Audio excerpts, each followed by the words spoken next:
आज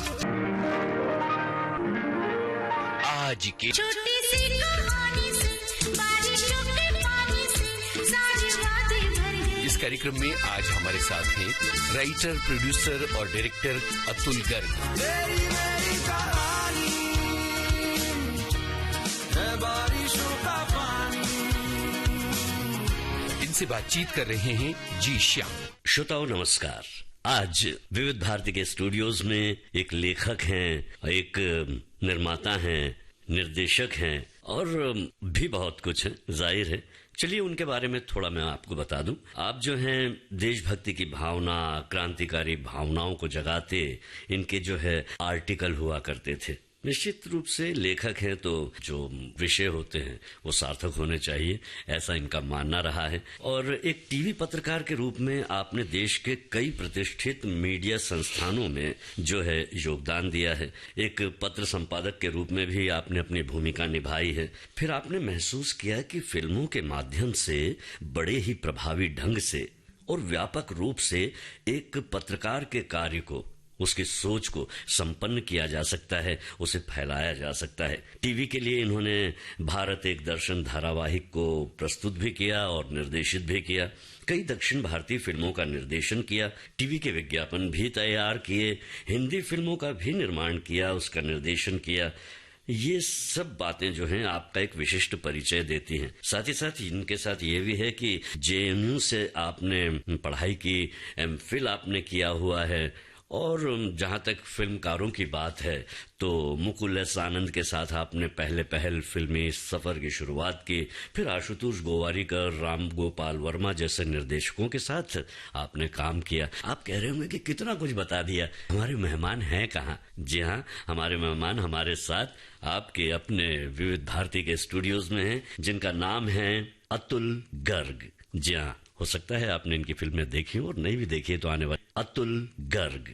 जी हाँ, हो सकता है आपने इनकी फिल्में देखी और नहीं भी देखी तो आने वाले दिनों में इनकी फिल्में, इनका कार्य आपको दिखलाई पड़ेगा और आप जुड़ पाएंगे। सबसे पहले हम ऐसा करते हैं कि अतुल गर्ग जी का बहुत बहुत स्वागत करते हैं। Thank you sir. कैसा महसूस हो रहा है आपको विविध भारती के स्टूडियोज? बहुत अच्छा लग रहा है। आपसे, आपके दर्शकों से हम लोग जुड़ेंगे तो बहुत अच्छा लगेगा। जी हाँ, हमारे श्रोता हर बार जब हमारे मेहमानों से मिलते हैं तो बहुत उत्साहित भी रहते हैं सुनने के लिए और अपनी प्रतिक्रियाएं भी जो हैं हमारे फेसबुक पेज पर देते रहते हैं। चलिए, आपने चूंकि पत्रकारिता की है तो एक पत्रकार के रूप में मैं अब आपसे कुछ जानना चाहता हूँ। बिल्कुल, स्वागत है। आप अपने बारे में बताइए सबसे पहले तो। सर, मैं तो एक बहुत छोटा सा व्यक्ति हूँ, बहुत ज्यादा तो मैं क्या बताऊं अपने बारे में, लेकिन ये है कि पत्रकारिता से जीवन में कैरियर की शुरुआत करी।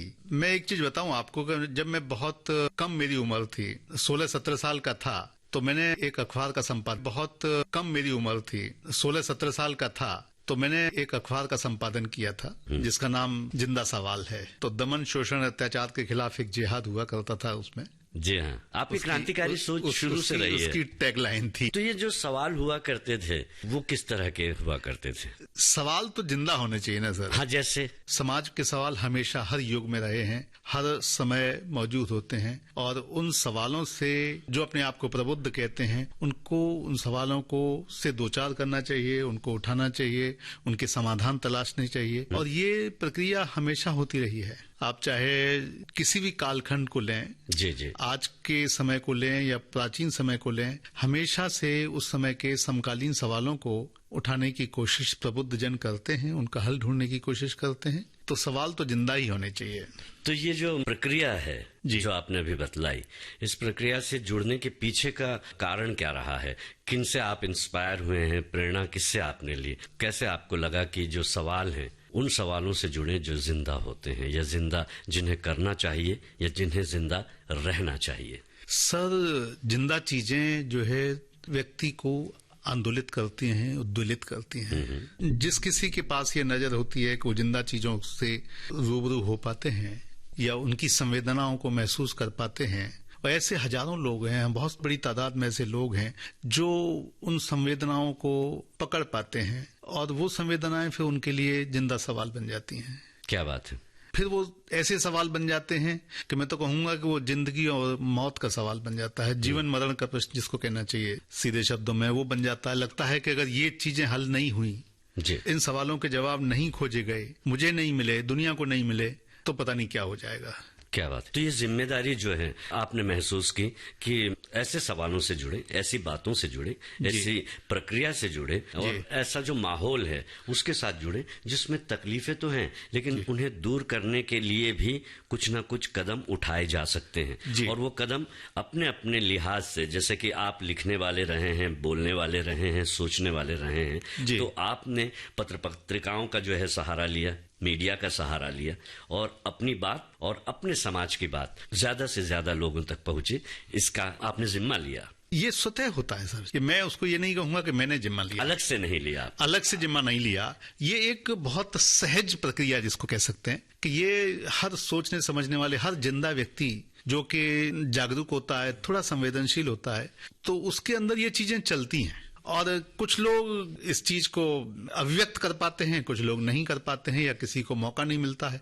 लेकिन अभिव्यक्ति तो मैं कहूंगा हर व्यक्ति करता है, कोई गुस्से से करता है, कोई क्रोध से करता है, कोई रो के करता है। व्यक्ति के अंदर अभिव्यक्ति की अपार क्षमताएं हैं और हर व्यक्ति अभिव्यक्ति करता है, अपने अपने ढंग से करता है। कोई गाना सुन के करता है, कोई गाना गा के करता है, कोई लेखनी चला के करता है, कोई सीमा पे खड़े होके करता है। क्या बात। हम ये नहीं कह सकते कि अभिव्यक्ति कोई एक पत्रकार कर रहे हैं, लेखक कर रहे हैं, फिल्मकार कर रहे हैं। अभिव्यक्ति सभी लोग कर रहे हैं। माँ अभिव्यक्त देखिए किस तरीके से करती है, एक बच्चे का लालन पालन करके उसको बड़ा करती है, उसको संस्कार देती है, उसको एक इंसान बनाती है। इंसान का बनाना एक बहुत बड़ी अभिव्यक्ति है। तो मैं तो कहूंगा कि क्रिएटिविटी जो है ये मनुष्य की एक जन्मजात उसके अंदर देन है, जो प्रकृति की कहिए, परमात्मा की कहिए, तो ये हर व्यक्ति के अंदर होती है, हमें ऐसा लगता है। हाँ, ये बात तो है। लेकिन जो माध्यम होते हैं वो उसका प्रचार करते हैं, उसका प्रसार करते हैं। और जाहिर है जब आप ऐसे माध्यमों से जुड़ते हैं तो आपकी जिम्मेदारी और ज्यादा बढ़ जाती है। आपकी संवेदनाएं जो हैं वो लोगों तक पहुंचनी चाहिए। इसके लिए आप बड़े ही ढंग से, बड़े ही मतलब जीवंतता के साथ में उसे अपनी बात, लोगों की बात आप अपनी आवाज में, अपनी लेखनी में कहते हैं। यही वजह है कि आपने JNU जैसे जो शैक्षिक संस्थान है वहां से अपनी पढ़ाई की और MPhil आपने किया है। विषय क्या रहा है आपका? मैं हिस्ट्री में किया। और जाहिर है इसी वजह से हिस्ट्री को लोगों तक पहुंचाने का भी जिम्मा अब आपने ले लिया। इसके बारे में अब आप नहीं कह सकते कि आपने नहीं लिया है, क्योंकि आने वाली बातों में वो बात जाहिर हो जाएगी। फिलहाल अब हम आपसे एक गीत की फरमाइश करेंगे। मैं तो कहूंगा कि आप एक गाना सुनाना चाहें मेरे साथ, अगर श्रोताओं को भी, तो लता जी और किशोर कुमार जी का एक गाना है, कोरा कागज ये मन मेरा। कोरा कागज था ये मन मेरा, लिख दिया नाम उस पे तेरा। तो चलिए आराधना फिल्म का ये गीत जो है हम आपको सुनवाते हैं अपने शो के। और अपने आप को अभिव्यक्त करना इन्हें खूब आता है, आपने शुरुआती बातचीत में ही ये जान लिया होगा। चलिए अब थोड़ा सा और आगे बढ़ते हैं और जो है अतुल जी के बारे में जानने की कोशिश करते हैं। पढ़ाई के दिनों में आप अन्य छात्रों से, या यूं कहिए कि अपने सहपाठियों से, अपने दोस्तों से, यारों से अलग तरीके से रहे, प्रबुद्ध तरह रहे, या जैसा जीवंत जीवन जीते हैं स्टूडेंट्स उसी तरह से आपने अपनी पढ़ाई पूरी की, या बड़े ही कहते हैं ना पढ़ाकू किस्म के रहे हैं आप? जाहिर है MPhil किया है आपने, PhD की है, तो एकदम पढ़ाकू, first division, first class, meritorious, इस तरह से रहे आप? ये डिविजन्स तो अच्छी आती नहीं, लेकिन मैं खुद को एक मीडियोकर छात्री मानता रहा हूँ और पढ़ाई के साथ साथ दूसरी चीजों से बहुत जुड़े रहते थे। जी जी, जैसे मैं तो कहूँगा छात्र राजनीति से भी जुड़े रहते थे। वाह, क्या बात है। क्योंकि ड्रामा निश्चित है, सांस्कृतिक गतिविधियों का, सांस्कृतिक गतिविधियां, वाद विवाद प्रतियोगिता, इस तरीके की जो एक्टिविटीज कॉलेज में एक्सप्रेशन शुरू से आपका बेहतर रहा है। जी, ये तो है ही, कह सकते हैं। इसीलिए इतने कम उम्र में मैं तो कहूंगा कि शायद मैं 18 साल का भी नहीं था, उससे पहले ही मैंने इस अखबार का संपादन किया। अब आपसे पीछे की जो बातें हैं वो पूछें, उससे पहले मैं वर्तमान की बात भी बिल्कुल। आपकी एक फिल्म आने वाली है। जी, 2 फिल्में तो अभी तैयार हैं, आने वाली और वो स्क्रीन पर जो है हिंदी फिल्म है?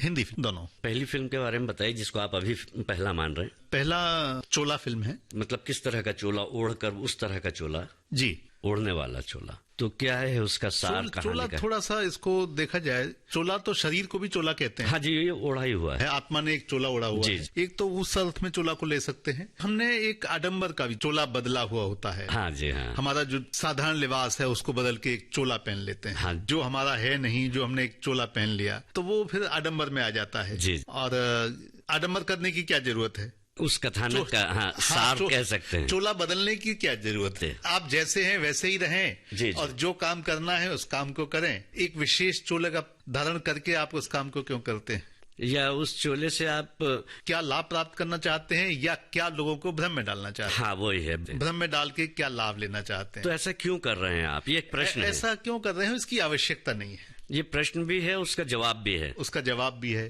चोला फिल्म कि इसकी कोई आवश्यकता तो है नहीं। जी जी। तो ये सारा ड्रामा क्या है? अच्छा, सीधी सच्ची बात। मैं खुद अपने मुंह से क्या कहूं, लेकिन कहना ही पड़ रहा है। जैसे हम इसको देखें तो सन्यास की अगर बात कहें तो सन्यास में भी चोला बदलने की क्या जरूरत है? सन्यास एक मन का भाव है और सन्यास जीवन की सर्वोच्च अवस्था है, लेकिन सर्वोच्च अवस्था मानसिक तौर पे है, मन के तौर पे है कि आपका मन जो है सन्यासी हो जाए, आपका तन भी सन्यासी हो जाए, आपके कपड़े सन्यासी हो जाए, इसका कोई विशेष अर्थ नहीं है। मन को संन्यास्त करना ज्यादा जरूरी है, मन में वो सेंस ऑफ डिटैचमेंट लाना जरूरी है और उसमें स्थित होना जरूरी है। संन्यास्त भाव में स्थिति जो है वो मनुष्य की सबसे बड़ी स्थिति है।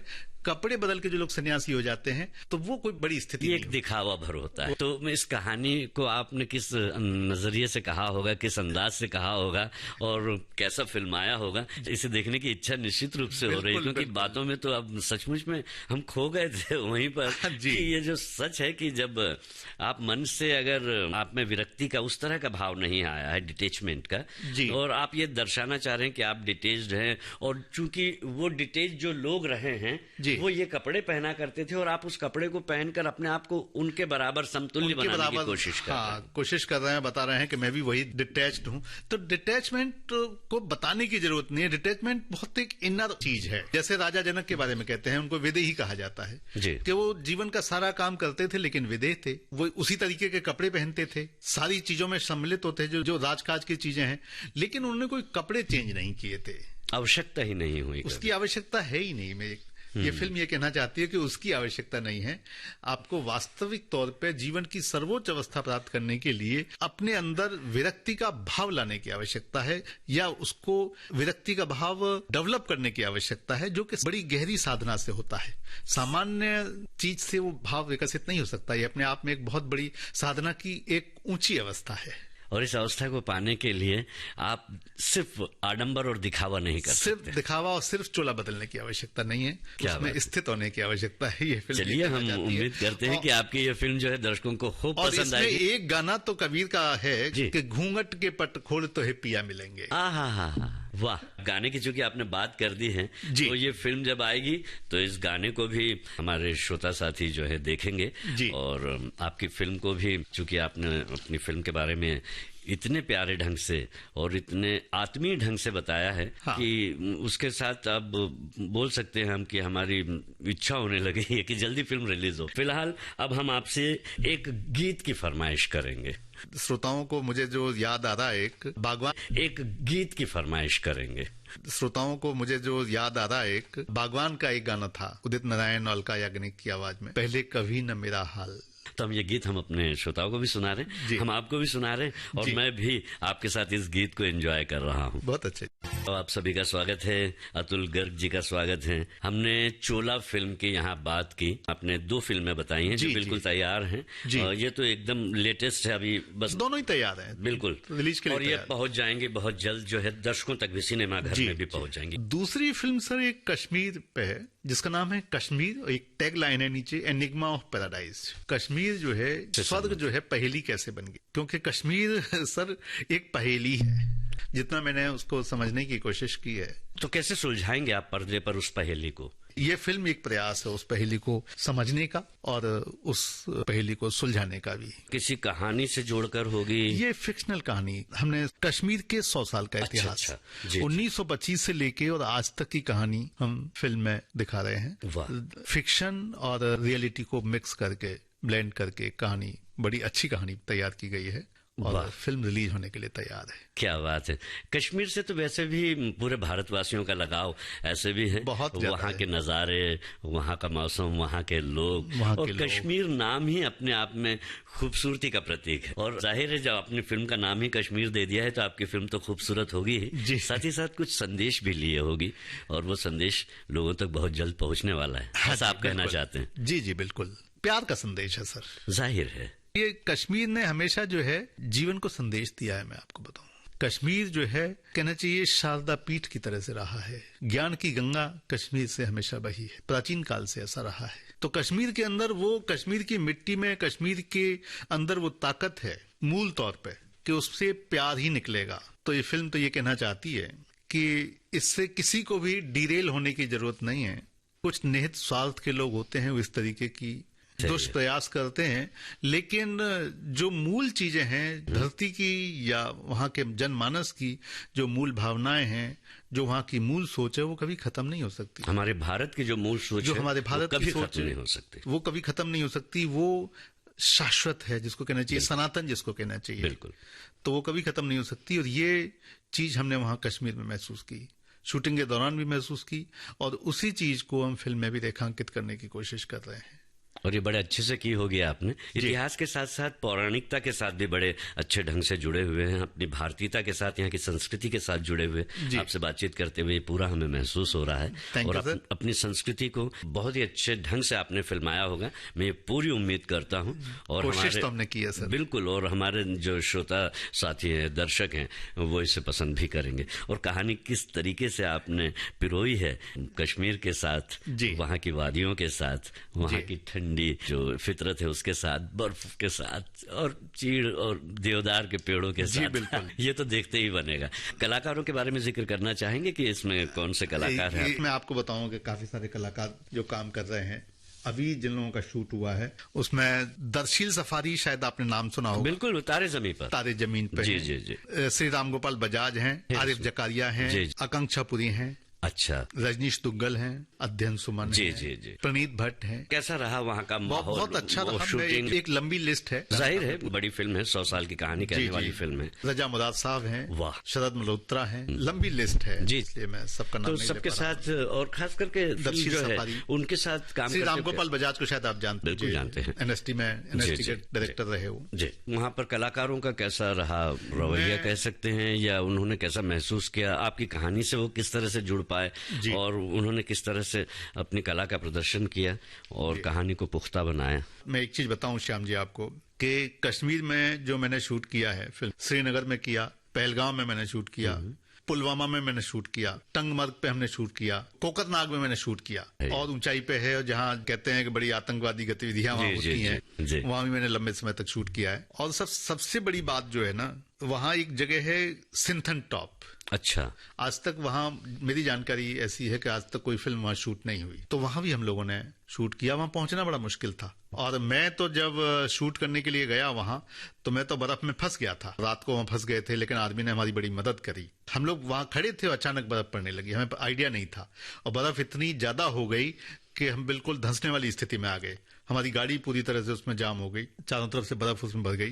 पूरी शूटिंग की टीम जो थी वो आपके साथ थी उस समय? उस समय साथ नहीं थी, वो लोग दूसरे शूट कर रहे थे। मैं रैकी करने के लिए गया था सिंथन टॉप पे। देखना तो पहले हमने किया हुआ था, लेकिन अगले दिन शूट था, तो उससे एक दिन पहले मैं वहां की तैयारियों के लिए जायजा लेने के लिए गया था। कौन सा लेना है, कैसे करना है, किस जगह पर लेना, अपने आर्ट डायरेक्टर के साथ, एक्शन डायरेक्टर के साथ, और वहां हम लोग फंस गए। लेकिन भगवान का आशीर्वाद रहा।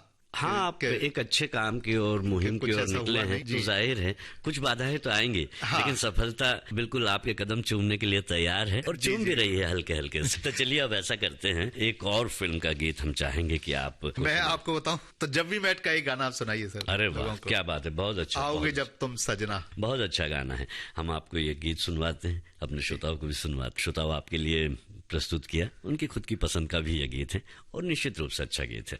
एक बार फिर अतुल जी, आपका बहुत बहुत स्वागत है। श्रोताओं, आपका भी बहुत बहुत स्वागत है। और अब जो है हम कुछ और बातें करेंगे आपसे ही संबंधित है। मुझे लोग जान जाए, मेरी खास रुचि उसमें नहीं है। मेरी रुचि ये है कि जो चीज है, जो सब्जेक्ट है, जिस चीज पे काम हो रहा है, जिस विषय पे चाहे कोई लेख लिखा जा रहा है, चाहे कोई फिल्म बनाई जा रही है, जिस मुद्दे को उठाया जा रहा है, वो लोगों तक जाए, उसमें अगर कोई सॉल्यूशन है तो सॉल्यूशन लोगों तक जाए, उस पर मेरी नजर ज्यादा रहती है। एक पत्रकार आपका जाग जाता है और ईमानदारी के साथ उस विषय को लोगों तक पहुंचाने के लिए वो मेरी कोशिश ज्यादा यही है करता कि है वो चीजें लोगों तक पहुंचे, मेरा नाम उसमें पहुंचे नहीं पहुंचे, ज्यादा मेरा रुझान नहीं रहता है। कॉज जो है वो ज्यादा इंपॉर्टेंट है, व्यक्ति इंपॉर्टेंट नहीं है। ये बात तो है, लेकिन बावजूद इसके कुछ व्यक्ति तो होते हैं जो जीवन में हमें प्रभावित करते हैं, अपने काम से करते हैं, अपने व्यक्तित्व से करते हैं। तो आपको किस लेखक ने, किस निर्देशक ने, किस शख्सियत ने प्रभावित किया, जहनी रूप से भी और ऐसे देखने से भी, सुनने से भी? सर मुझे प्रभावित अगर फिल्मों में देखें तो राज कपूर साहब और सत्यजीत रे, ये दो ऐसे बड़े नाम हैं जो हमेशा प्रभावित करते हैं। राज कपूर जी तो कमर्शियली हिट रहे हैं, लेकिन सत्यजीत रे जो हैं उनकी फिल्में देखना और उस दौर में उन फिल्मों तक पहुंचना, या वो फिल्में भी जो सामान्य दर्शक तक बहुत कम पहुंच पाई है और भाषा की भी उसमें दिक्कत रही है, तो आप सत्यजीत रे से किस तरह से जुड़ पाए? सत्यजीत रे की जो फिल्में हैं वो बहुत जीवंत हैं, इसलिए मैं उनसे जुड़ पाता हूँ। और दूसरा, आपने जो कहा कि दूसरे और किससे प्रभावित रहे, जैसे गांधी जी, मैं ये दावे के साथ कहता हूं कि बहुत मैंने गांधी जी को पढ़ने की कोशिश, महात्मा गांधी जी को, और जितना आप गांधी जी को पढ़ते जाएंगे, जितना उनको समझते जाएंगे, उतना आपको उनके विराट व्यक्तित्व के बारे में, उनके शून्यत्व के बारे में आपको आभास होता चला जाएगा, और ये ऐसा पता चलता चला जाएगा कि ये काल पुरुष थे क्या। जैनेन्द्र जी ने तो कहीं एक किताब में लिखा भी है कि वो तो अकाल पुरुष हैं। तो गांधी जी ने बहुत ज्यादा प्रभावित मुझे किया है। उनका जो बैलेंस है, उनका जो संतुलन है, उनकी जो सत्य के प्रति एक जिजीविषा है, वो बहुत प्रभावित करती है। निश्चित रूप से, क्योंकि आप उस तरह से सोचते हैं और उसी तरह के काम से आप जुड़े हुए भी हैं। क्योंकि आपकी कहानियों में जब हम आम्रपाली की बात करते हैं तो भी ये इतिहास की ओर हमें ले जाती हैं। कश्मीर की बात करते हैं तो 100 साल की कहानी आप कहते हैं। चोला की अगर बात करते हैं तो सनातन जो है हमारा, उसकी रक्षा की जिम्मेदारी भी आप ले लेते हैं। तो अपनी इन बातों में आपकी सोच की जो सात्विकता है, आप पर्दे पर उसे साकार करना चाहते हैं और कर अच्छा लगता है सर। ये दोनों फिल्में भी आ रही हैं और ये दर्शकों को पसंद आए और ये इस उद्देश्य से बनाई गई हैं, उस उद्देश्य में ये कामयाब हो जाए, यही एक अभी सोच बनी हुई है। अच्छा, एक और हिंदी फीचर फिल्म थी, नाम उसका अंग्रेजी में था all you need love. Yes, सबको जरूरत है प्यार की, सबको प्यार की जरूरत है। जीवन प्यार ही है सर, प्यार के अलावा है कि हाँ, उस प्यार के शेड्स अलग अलग हो सकते हैं, प्यार के शेड्स अलग हो सकते हैं। चोला फिल्म में ये बात कही भी गई है। चोला फिल्म का संदेश ये है कि सबको क्षमा कर दीजिए। अच्छा, क्योंकि जब तक आप क्षमा नहीं करेंगे, जब आप ऊंचे नहीं उठ सकते। खाली होना बहुत जरूरी, खाली होना बहुत जरूरी, वरना आप आवाज करते ही रहेंगे। हर चीज से हर समय हमें क्षमा करने की आवश्यकता होती है, हर वक्त 24 घंटे, क्योंकि हर चीज हमें रिएक्शन देती है, तो उस रिएक्शन को क्षमा करना होता है। अगर हम उसमें उलझ जाएंगे तो नीचे गिरते जाएंगे, और क्षमा कर देंगे तो हमारी चेतना ऊपर चलती चली जाएगी, ऐसा हम सोचते हैं। या यूं भी कह सकते हैं कि इस हाथ ले उस हाथ दे। अगर हम क्षमा करते चले जाएंगे तो हमारी जो बातें हैं, शायद हमारे जो कर्म हैं, वो भी शायद क्षमा होते चले जाएंगे। हाँ, इसके पीछे का भाव ये भी हो सकता है। इसकी तो सर मुझे कुछ ज्यादा जानकारी नहीं है, मैं तो चेतनागत बात की कहता हूँ। जैसे हम क्षमा कर देते हैं तो हमारा उलझन कम हो जाती है, हमारी उलझन कम हो जाती है। इसके पीछे कार्मिक थ्योरी क्या है? कार्मिक नहीं, और व्यापार भी नहीं है, उसकी मुझे जानकारी नहीं है। लेकिन मेरा अपना अनुभव कहता है कि जैसे जैसे हम क्षमा करते जाते हैं, वैसे वैसे उलझाव से दूर होते चले जाते हैं, उच्च अवस्था में पहुंचते हैं, और हमारी चेतना बड़ी साफ सुथरी होकर आगे चलती चली। बिल्कुल, और वो हमारे जीवन को बड़े ही प्रभावी ढंग से, आकर्षक ढंग से, सुंदर ढंग से प्रभावित भी करती है, सुखमय बना, और उससे हम डिटैच होते चले जाते हैं। और अंततः सुख की प्राप्ति होती है। जो सुख हम चीजों में ढूंढते हैं वो इटरनल भी हो सकता है। ठीक बात है। जैसे जैसे आप डिटेच होते चले जाते हैं, अंदर की जो संतुष्टि है, जिसे हम आत्म संतुष्टि कहते हैं, वो जागृत होने लगती है। डिटैचमेंट होना एक बहुत जरूरी चीज है, और ये बहुत अनुभव से आता है, क्षमा से आता है, संतोष से आता है, ऐसा मुझे लगता है। हाँ बिल्कुल, लेकिन ये कहने के लिए तो आसान लगता है और इसके परिणाम भी ऐसा लगता है कि बहुत मिल जाएंगे, लेकिन इससे प्रयोग करना, व्यावहारिक रूप से प्रयोग करना, ये बड़ा कठिन होता है। लेकिन ये पहले से इसके परिणाम आ चुके हैं। जिन्होंने भी इस मार्ग को अपनाया है उन्होंने जो आपने कहा है जागृत होते हैं, जो जागृति उनमें बिल्कुल आ जाती है। जागृति कह सकते हैं या व्यक्तित्व का विकास भी कह सकते हैं। मैं तो उसको दूसरे शब्दों में कहूं तो ये व्यक्तित्व का विकास ही है सर। बिल्कुल है। और व्यक्तित्व के विकास के लिए सारे गुणों को हमें अपने अंदर किसी तरह हम स्थापित कर पाए, ये बहुत जरूरी होता है। सामान्यतः हम ये मानते हैं कि विकास जो होता है चीजों को प्राप्त करने में होता है, लेकिन आपकी बातों से ये साबित होता है कि प्राप्त करना ही नहीं, उसे छोड़ना भी आना चाहिए, छोड़ ही देना चाहिए अगर कोई कर पाए इस तरीके से, अगर कर सकते। और छोड़ना वैसे कुछ है नहीं, मन की एक अवस्था में स्थित होना है। हाँ जी, जैसे पकड़े रहेंगे वैसे ही अपने व्यक्तित्व से हम नीचे होते चले जाएंगे और उससे प्रभावित होते जाएंगे, उलझते चले जाएंगे। उलझन अगर आप नहीं चाहते हैं तो जो है अतुल गर्ग जी की बातों के साथ में आप रहिए, इनकी फिल्मों को भी आप देखिए, देखते रहिए, क्योंकि इनकी बातों से साबित निश्चित रूप से हो गया है कि एक बड़ी ही स्वच्छ और अपनी संस्कृति को, अपने लोगों को साथ में लेकर चलने वाली फिल्मों का आप निर्माण करते रहे हैं और आने वाले दिनों में भी आप करेंगे। एक गीत की हम फरमाइश करेंगे। बिल्कुल सर। बहुत अच्छी बातें हो रही हैं और कई बातें ऐसी भी हैं जो व्यवहारिक लग नहीं सकती हैं, लेकिन आपकी बातों से, और जहां तक स्टडी की बात है और जो पूरी दुनिया मानती है कि जब तक हम अपने आप को समझने की कोशिश नहीं करेंगे हम दूसरों को नहीं समझ पाएंगे। तो कोशिश ये भी होनी चाहिए कि हम अपने आप को समझते चले जाएं, दूसरों को भी समझते चले जाएं, इस जीवन को सुंदर, खूबसूरत, बेहद सुंदर बनाते चले जाएं। अच्छा ये बताइए, अगर वो जो लेखक हैं जो लिख रहे हैं अभी, वो और सुंदर, बहुत प्रभावी और व्यापक और किस तरह से लिख सकते हैं, कोई संदेश देना चाहें आप? मैं तो सर कहूंगा एक तो जिंदगी में उलझावों को कम करें जी, और पढ़ें खूब। पढ़ना बहुत जरूरी है। इन्फॉर्मेशन के लिए पढ़ें, किताबी कीड़ा होने के लिए मैं नहीं कह रहा हूँ कि पढ़ते ही जाएं, लेकिन इन्फॉर्मेशन के लिए चीजों की जानकारी होनी चाहिए और समाज की जानकारी होनी चाहिए, समाज किस तरफ जा रहा है। और अगर भारत के हैं तो भारत क्या है, बड़ी प्राचीन हमारी महान संस्कृति है, सनातन संस्कृति बड़ी महान है।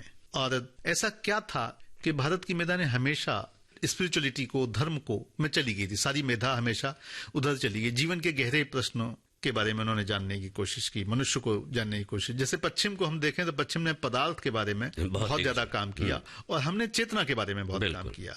तो अगर हम भारत में हैं तो भारत में हमें चेतना को समझने की कोशिश करनी चाहिए, मदद लेनी चाहिए। जैसे हमारे जो शास्त्र हैं, अगर हम लेखक बनना चाहते हैं तो हम जो हमारे शास्त्र हैं, जो हमारी दूसरी चीजें, जो हमारा वांग्मय जिसको कहना चाहिए, उसकी तरफ भी थोड़ा सा, क्योंकि उससे मनुष्य को समझने में बड़ी मदद मिलती है। क्योंकि जब तक मनुष्य को हम नहीं समझेंगे तो हम किसी को नहीं समझ। किसी को, आप देखिए ना, कबीर को हम पढ़ते हैं तो समाज को समझने में मदद मिलती है और खुद को भी समझने में मदद मिलती है। बिल्कुल। तो ये सारा, मैं तो कहूंगा कि लेखन, मेरे लिए तो ऐसा अनुभव है मेरा कि लेखन जो है एक सेल्फ रियलाइजेशन का प्रोसेस है। जितना हम खुद को समझते जाएंगे, देश को, समाज को, वहां के लोगों को समझते चले जाएंगे, उतना ही हम लिखने में अच्छे होते चले जाएंगे। ज्यादा लोगों की बात अपने लेखन में और अपने प्रोडक्शन में अभिव्यक्त कर पाएंगे। बिल्कुल। जो स्थितियां हैं, जो परिस्थितियां हैं, वो कैसा है, अंधेरा है, उजाला है, क्या होना चाहिए, क्या कुछ किया जा सकता है, ये प्रश्न भी उठाए जा सकते हैं तभी जब आप उनसे जुड़ेंगे। और श्याम जी, ये बड़ी जिम्मेदारी भरा काम। और जिसके पास अंधेरा है वो अंधेरा बांटेगा, जिसके पास उजाला है वो उजाला बांटेगा। निश्चित रूप। हमारे पास जो कुछ होता है हम वही देते हैं दूसरों को। इसलिए बेहतर ये है कि वो इकट्ठा करें जो बेहतर चीजें हैं, तो हम सकारात्मक दे पाएंगे। अगर हमने गलती से अगर गलत चीजों को इकट्ठा कर लिया, हम बड़ा नुकसान भी कर सकते हैं। और वैसे भी लेखक और जो प्रस्तुतकर्ता हैं, जो डायरेक्टर्स हैं, प्रोड्यूसर्स हैं, जो फिल्म निर्माण करने वाले लोग हैं, वो जो भी अपनी बात कहते हैं उसमें संदेश साफ, सुंदर और सार्थक होता है और बेहतरी के लिए होता है। बेहतरी के लिए होता है और वो बड़ी जिम्मेदारी भरा काम है। बिल्कुल।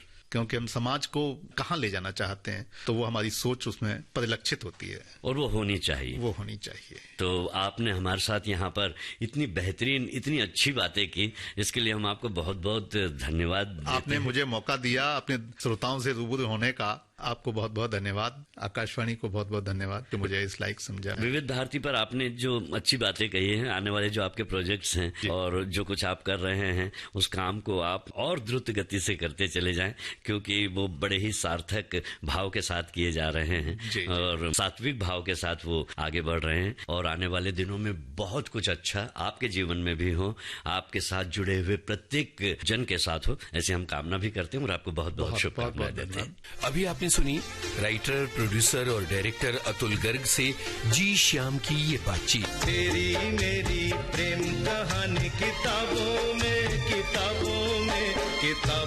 भी। इस कार्यक्रम के भारती की ओर से इसे प्रस्तुत किया जुबैर खान ने। आज के मेहमान